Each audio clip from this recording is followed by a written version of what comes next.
Yes, thank you very much. With pleasure. So I just would like to give a sense about Schneider's commitment on sustainability and energy conservation. Well, because this is not something new. Today, everybody's talking about sustainability, climate change, and how to fight against the change on climate. In reality, we've been investing in sustainability for the past 15 years. And therefore, we have a culture that is very much focused on sustainability because 15 years ago, we have been committed on sustainability. And when it comes to the culture, it's all about, empowering people to think through sustainability and to commit on sustainability. Therefore, we have a purpose that is dedicated to sustainability, and people feel that they're embarked into this journey. We used to say in reality that we are an impact company. Impact company meaning that we need to do well to do good and vice versa. So we need to perform, and performance and sustainability goes hand in hand. And in addition to that, it's empowering people, is making sure that across the organization, people are feeling part of the journey. So I'm Chief Strategy and Sustainability Officer, but in reality, sustainability is not me, it's the whole company. And how to do that? Well, it's a long process. It's been a long time we're talking about sustainability, but not just talking, developing solutions around sustainability. And the first thing to do that, well, it's to develop barometers, to develop KPI, to develop indicators. Indicators why? That people internally could realize how they could have an impact on sustainability. And we started in 2005. Believe it, in 2005, we started with first commitments. And the commitments were not only on the environment, it was also on numbers of different topics related to social and governance. Because when it comes to sustainability, our vision is that we have to tackle the three pillars: environment, social, and governance. And therefore, over time, people discovered sustainability within the company, and progressively they wanted to be part of it. They wanted to commit. They wanted to develop more and more solutions. And for example, we've been awarded, some specific program on our R&D for energy management and industry automation today in New York, because 10 years ago, we were developing those solutions. It's just to tell you that this is a long journey. We used to say that sustainability is like a marathon without a finish line. You need always to reinvent yourself. And it's not only figures, it's making sure that the culture is very much focused into sustainability. It's the whole strategy focused on sustainability. It's the whole ecosystem internally and externally that we want to embark in this journey.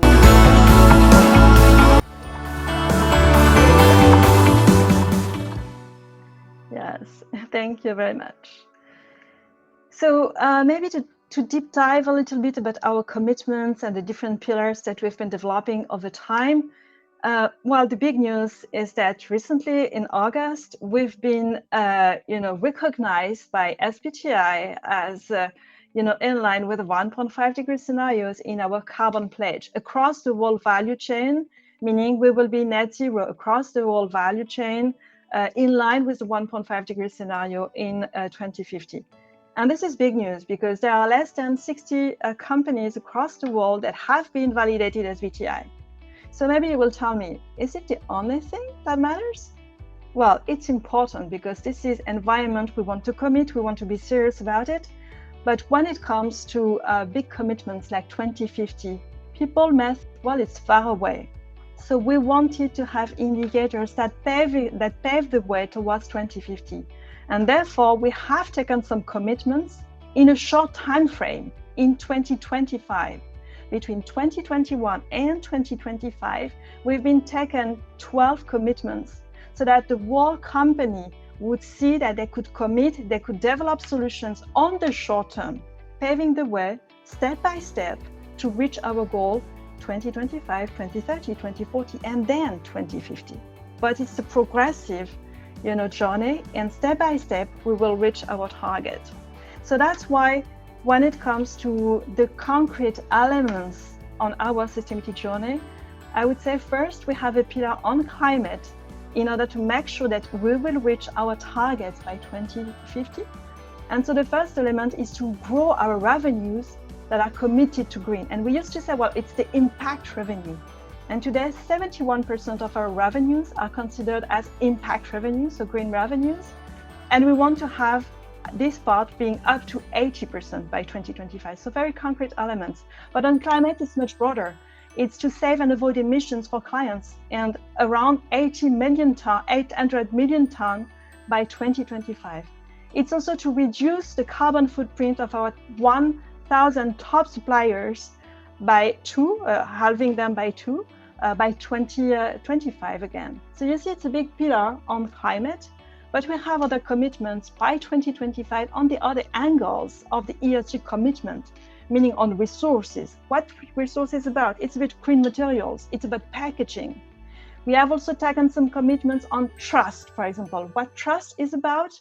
It's about decent work. It's about the level of confidence that our employees have in their ethical conduct. So you see, a trust pillar. It's about equality. It's about gender diversity. It's about providing access to electricity. So a third pillar, which is trust, and the fourth pillar is about equal. And the last one is about generation. We want to commit on having all generations being part of the company and have access to development within the company. So for example, we have commitments in hiring for interns, apprenticeship, and fresh graduates, just as an example. So just to show you that when it comes to sustainability, sometimes we may foresee like big commitments in 2025, 2030, 2040, 2050 in terms of decarbonization. But in reality, it's much broader. It's the whole spectrum from environment, social, and governance. And this should start by the beginning, by the short term, showing that our company on the short term will deliver concrete results.